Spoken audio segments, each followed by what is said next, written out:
Hello and welcome to this week's BizSmart Lunch and Learn webinar. Our weekly webinars are aimed to provide advice and share knowledge amongst business owners. If you would like to keep up to date on our latest webinars, make sure you follow us on SlideShare or subscribe to our YouTube channel. And you can also access all of our resources for business owners by downloading our BizSmart app. Our host joining me today is BizSmart Select member Liz Painter. Thank you, Liz. Over to you. Hi everyone, I'm Liz. I run a copywriting agency, so I help my clients with email marketing, websites, that kind of thing. Today I'm going to talk about engagement marketing, so how you can turn your customers into raving fans using emails, blogs and social media posts.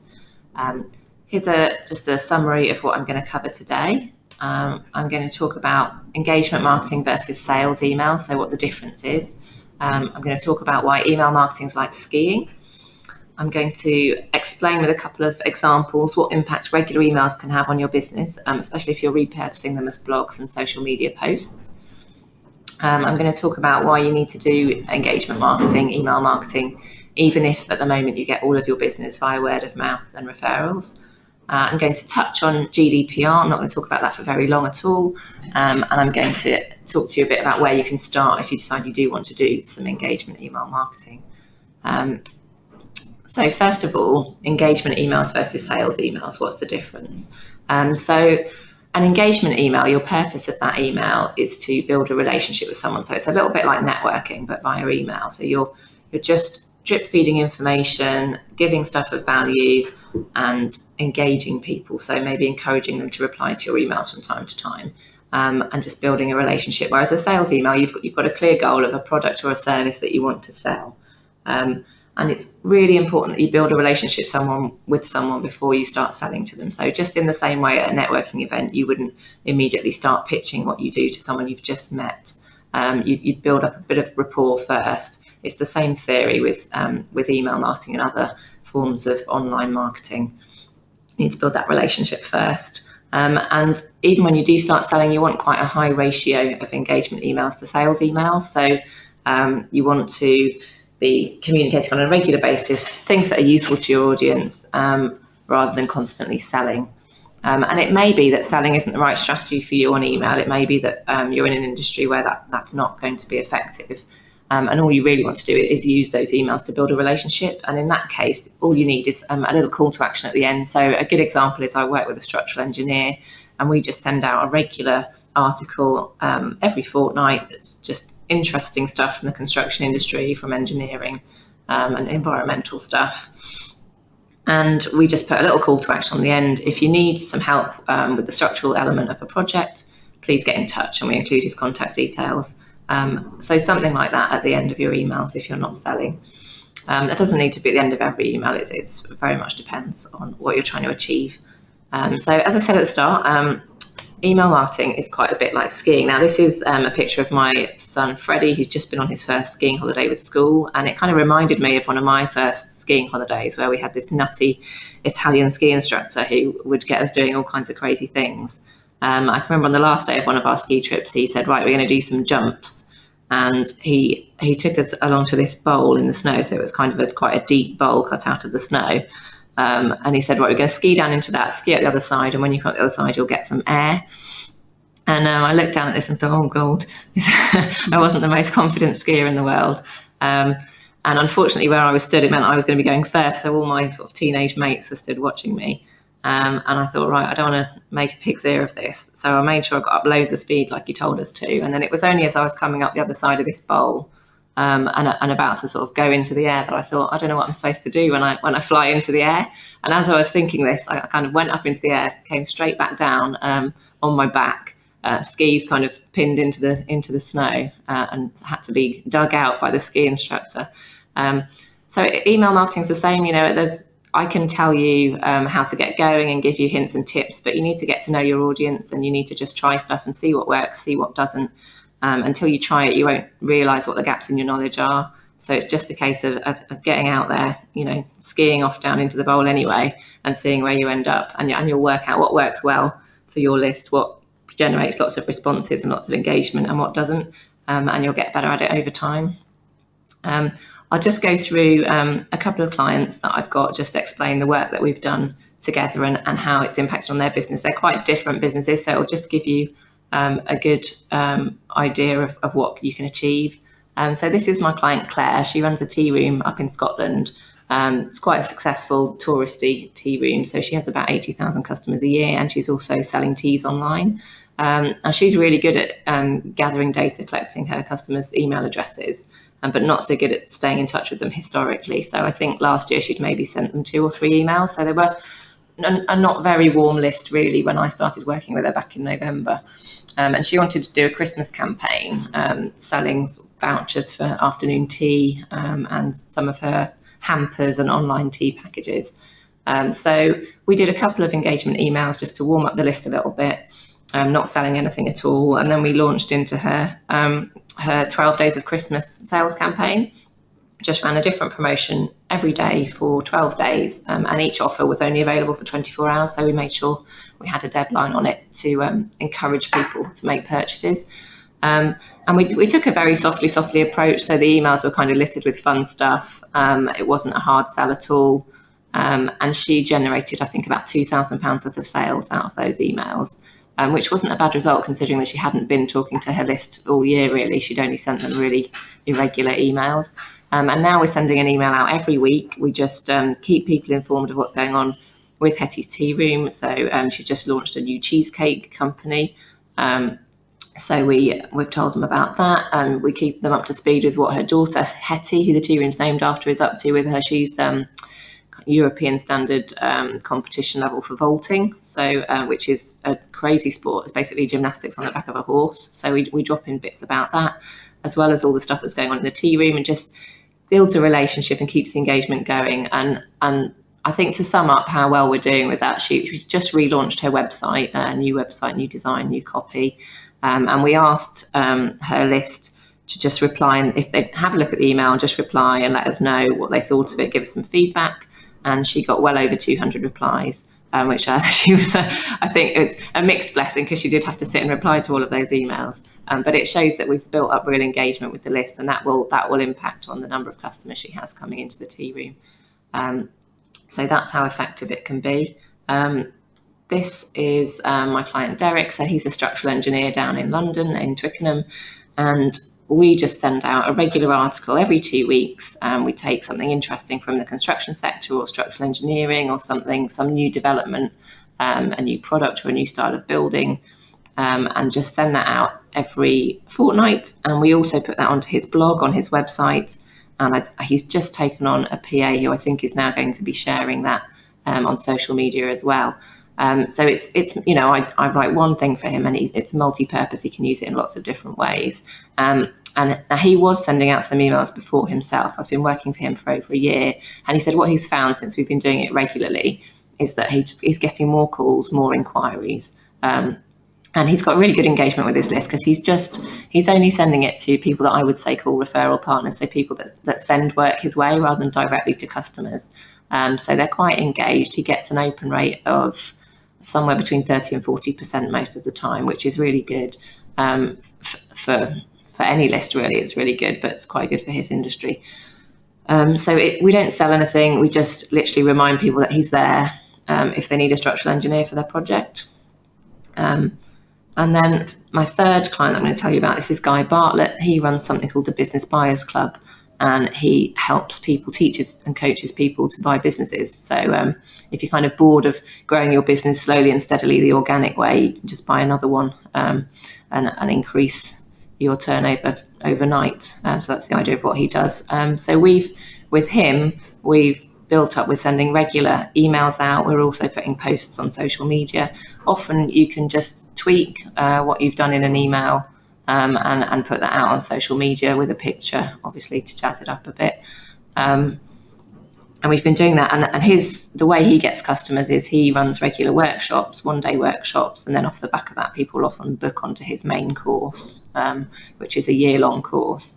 And what he's found is that he's getting more people booking onto the workshops, and also actually they're mentioning the emails in the workshop, so they're saying, that it was this particular email that persuaded me to book on. So it's about kind of writing with persuasive language and tapping into the pain points of your customers. So what we do with his emails is we know what kind of things stop people from wanting to, from maybe having the guts to go ahead and buy a business. So we talk about all those things and how you can address them in the emails, and that really helps people get over the line and book onto a workshop. Talking about the 3 things that work really well for my clients, my most successful clients, this probably applies to everything they do, but particularly I'm talking about their engagement marketing. So you need to set a goal. What are you trying to achieve? I think if you say, right, I'm going to send an email every week, but you haven't got a real goal as to why you're doing that, it's going to be hard to stick to it and be consistent.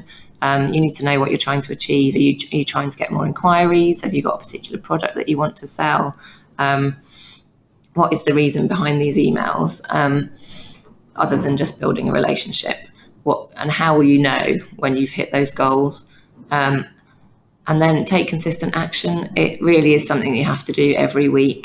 I'd say the absolute minimum is fortnightly. Weekly is ideal.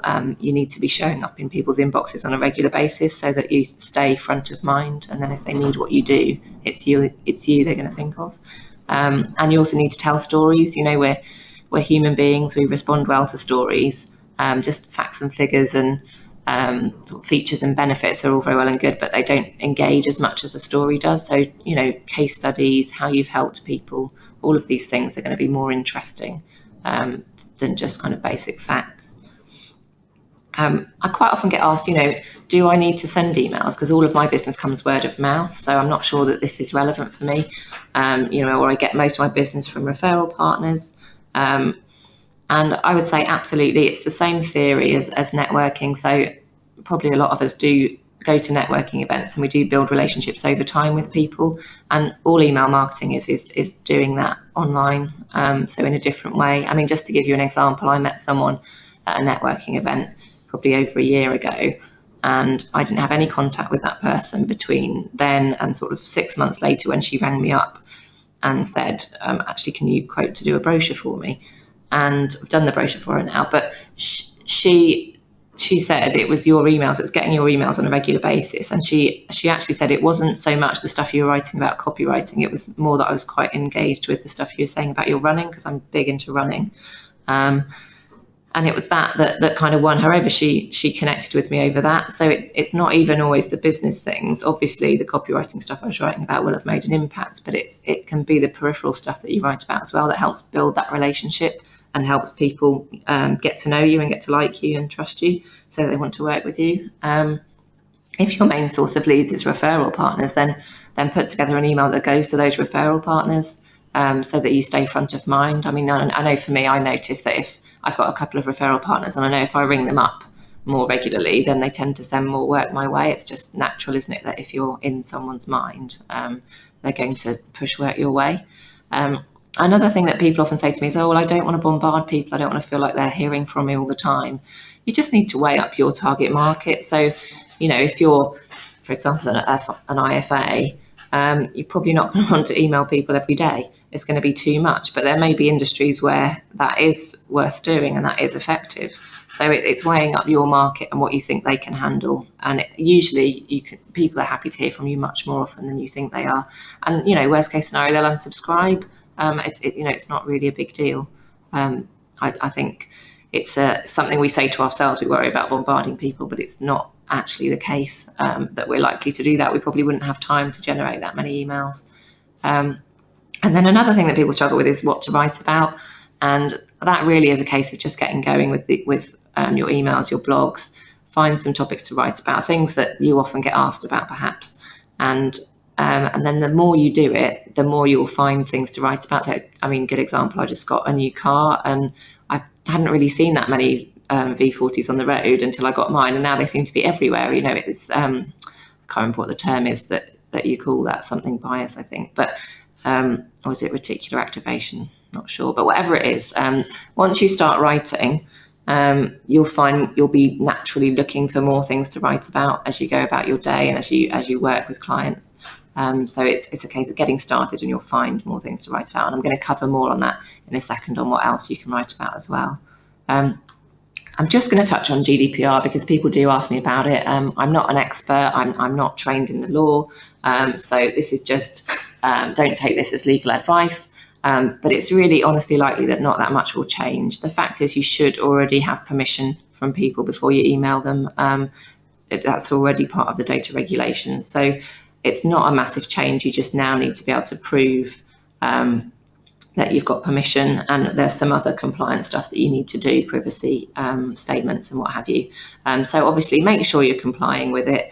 But they're not targeting small business. I think the people that need to worry are the bigger businesses, and potentially charities need to really focus on this. But make sure you're complying, get some advice if you need to, but there's nothing to panic about. You can still email people. Don't use it as an excuse not to do any email marketing. I'm not going to go on about it because I think we've all probably heard enough about GDPR. So let's say you've decided you are going to do some email engagement marketing or some blogs. Where do you start? The best place to start is have a good look at your target market. If you've already got your sort of avatars written out of who your target customers are, then use that. Who are your potential clients? Are you going to write emails to your referral partners as well, or just one of those groups of people? It may be that if it is two groups of people, your potential clients and your referral partners, you might want to do slightly different emails. Depends what works best in your industry. And then when you write your emails, you write as if you're talking to one person. So maybe have in mind your favorite client and write that email as if you're writing to them, so that you're getting the right tone of voice for your market. What I find quite helpful actually sometimes is to write. I pick a client who's also, well, lots of my clients are friends as well, so I'll pick a client who's a good friend, and that means I can get a nice friendly tone of voice while I'm writing. I'll have them in mind while I'm writing. How often to send emails? I get asked this a lot. Ideally is weekly or 2 or 3 times a week. That they would be the sweet spots for most industries, but you do have to look at your individual industry. I think, as I said before, going below about fortnightly is probably not really worth it, because if you think about the fact that, let's say in a good list, maybe 20% of people are going to open it, and it's not going to be the same people each time. So if you're sending it monthly, people are only seeing it maybe every 3 months, so 4 times a year. So it's just not enough to build a relationship and make an impact. So I would say at least weekly is ideal, and make it easy. You know how you work and what works well for you. If you think it's something that you're not really going to commit to, then it's probably best to outsource the whole lot, either to a copywriter or to someone in your team who you think would be good at doing that. Or if you think you can write it yourself, perhaps outsource the logistical side of it, so putting it into MailChimp and all the kind of admin around it, and then the changing it into a blog and putting it out on social media. Get someone else to do all of that. Just make it as easy as possible for you to commit to. What a lot of people do if they're not so good at writing, or that it's not their forte, they dictate what they want to say into a voice memo, and you can either get someone in your team to write that up or get it over to rev.com and get someone to transcribe it for you, and then you'll need to tweak it a little bit, but that just is a much quicker way of getting a nice chatty tone of voice and getting the email written without having to actually put pen to paper. And then in terms of what to write about, I'll cover that now. So probably, as I said before, stories are the best way of getting your message across. So talk about the clients you've helped, just mini case studies. We're not talking about writing reams and reams of stuff here. So you might say, this is the position the client was in when I met them, and this is what we did together, and this is the result they got. This is the problem I solved for them, or this is the impact my product had on them. And just tell stories from lots of different areas, different types of clients, so that you get across the different ways you can help people. There's obviously lots of other stories you can tell that maybe relate to your team, other things going on in the business, maybe peripheral things. Maybe you're doing some fundraising or a run for charity or something like that. You talk about these things as well to give your business that kind of human side. And here's a quick summary of various things you can talk about. So your goal really is to educate people. So There's usually sort of roughly 3 audiences that you're talking to, depending on where you're gathering the people onto your list from. So there'll be people that don't really have a clue what you do or why they would need your services. So you need to kind of bring them up to speed. There'll be people who understand what you do and they're aware of your services, but they don't really understand why they would need to use them. And then there's a third group who are, people who could be ready to become customers. So they're people who they totally understand what you do. They've got a problem at the moment and they need help with it, and you could potentially solve it for them. So you've got 3 different audiences you're talking to. Now, if you wanted to get hyper complicated, you could write different emails for those 3 audiences. But I'm assuming, like most business owners, you've probably got limited time. So you want to combine all of those things into your emails so that you're talking to those 3 different groups of people and bringing them up to speed on what it is that you do, but also talking to the people that know what you do and have a pain that you can fix for them. So educate your audience. I mean, a good example is I know a photographer who often people don't really fully understand what goes into all the different elements of the work that he does, and so they'll be quite often surprised by how high the quote is.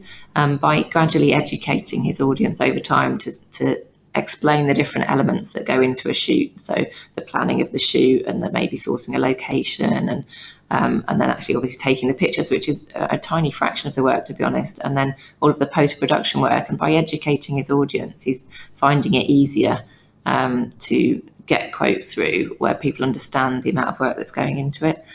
So you can also use it in that way to make it a smoother process when you're working with people.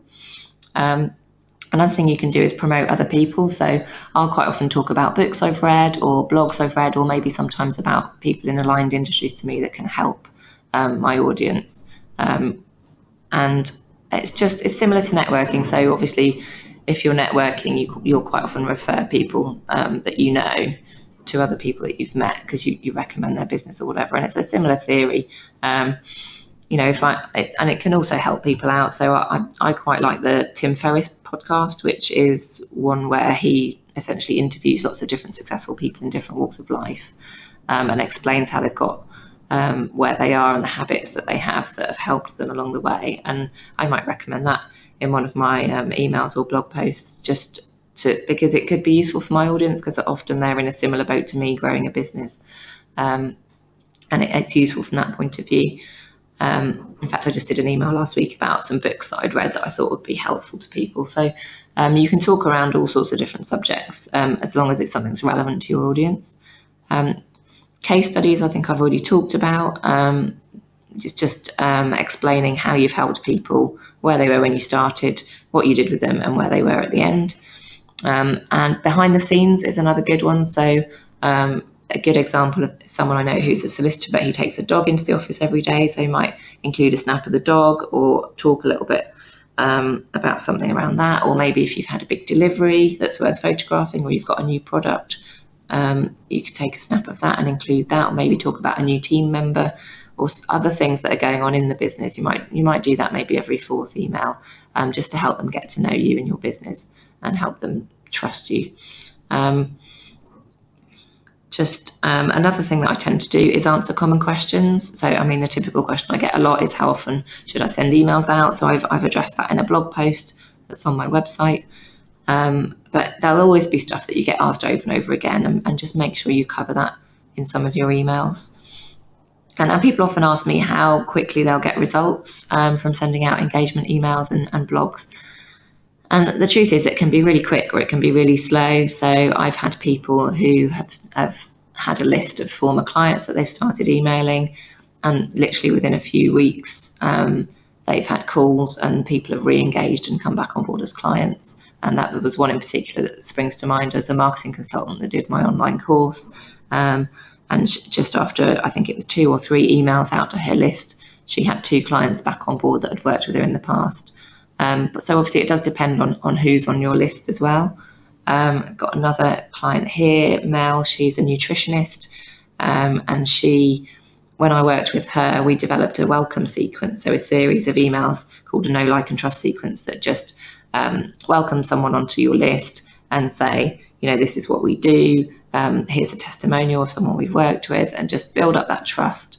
And then you send them something that you want them to act on. So for her, it was to book a call, and she had someone book a call and then immediately come on board as a client. So that worked really quickly for her. But it all comes back to goals and taking consistent action. So you need to have a goal in mind, something you're trying to achieve with your engagement marketing, and take consistent action on it. It doesn't need to be perfect consistent action. It's not the end of the world if you miss a week, but as consistent as you can possibly get it. A good example I like to use, this is me and my family on Snowdon last year. I had a goal last year of running 50 park runs. Park run is a 5-kilometre run in a park every week that I do in Cannon Hill in Birmingham. And I had a goal to run 50 of these by the time I turned 40. And it was quite important to me. It was a kind of midlife crisis, I need to get fit type thing. But I unfortunately injured myself on Snowdon, which meant I was in danger of missing my goal. But because I had that goal, I worked really hard on my physio. I did my exercises every day. And 8 weeks after the accident, I was back at parkrun. And it definitely would have been a lot longer if I hadn't had that goal. So a goal is a really important part of making a success of your marketing. That's about it from me. I'm just working at the moment on a guide to creating a content calendar. So it's just something that would help you figure out a plan if you want to plan ahead what content you're going to create for your emails, for your blogs, for your social media stuff. It was a client asked me to put that together. So I'm putting that together now. So if you'd like that, just email yes please to liz@comma.co.uk and I'll send that over to you. And just to finish, my most successful clients, they set goals, they take consistent action, and they tell stories. And that is the way to successful engagement marketing. Thank you. Great, thank you very much, Liz. Let's see if you've got some questions. Yeah, there's a couple here ready for you. Your first one is from Sarah, and she asks, is 12% a good open rate? With open rates, it really depends on your list. So just to be clear to anyone who's not sure, that means that 12% of the people on your list have opened that email. If that is a list of people where some people are known to you, but maybe some are, they've just found you online, or they're not people that you know in real life, then that is a very decent open rate.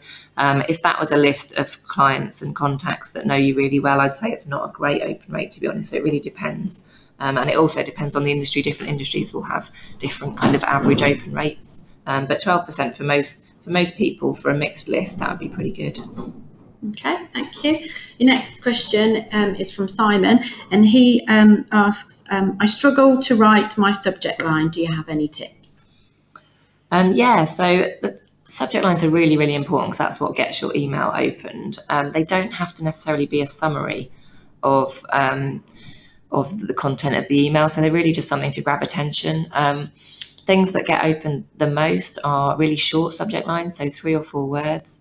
And also emojis. Using emojis really helps you stand out in the inbox and get it opened. So you're looking for something that just grabs attention rather than necessarily summarizes the content. There needs to be a link between the content and what you're writing, but it doesn't need to be a summary. Okay, thank you. Another question from Claire. Do you need to reword an email to turn it into a blog? I wouldn't reword it fully. I probably would change it a bit. So what we tend to do is we'll create a headline that's different from the subject line of an email. So that is going to summarize the article. And I would make sure that you've got a really a good opening paragraph that really grabs attention. But you would do that in an email anyway, but you might want to word it slightly differently. And you potentially, if you've had a PS on the email, you probably want to kind of bring that into the body of the blog somehow. But generally, there's not a big need to reword them. And also, they can be reused on social media as well. So long posts on social media are actually pretty acceptable now. So you can often put an entire blog in say, a Facebook post or into LinkedIn. I suppose the exception is if I was putting a blog onto LinkedIn, I probably would change the wording slightly, just so that it's different content in terms of getting recognition on Google. But no, there's no need to completely reword it. Okay. Great, thank you very much, Liz, for hosting today's webinar. I will be sending out a copy of the presentation and Liz's contact details out to you shortly, so please do contact Liz direct if you have any further questions.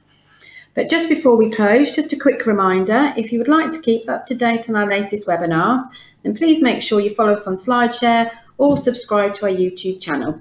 You can also access all of our resources for business owners by downloading the BizSmart app. That's the end of today's BizSmart webinar. Thank you all for listening, and we hope you can join us again very soon.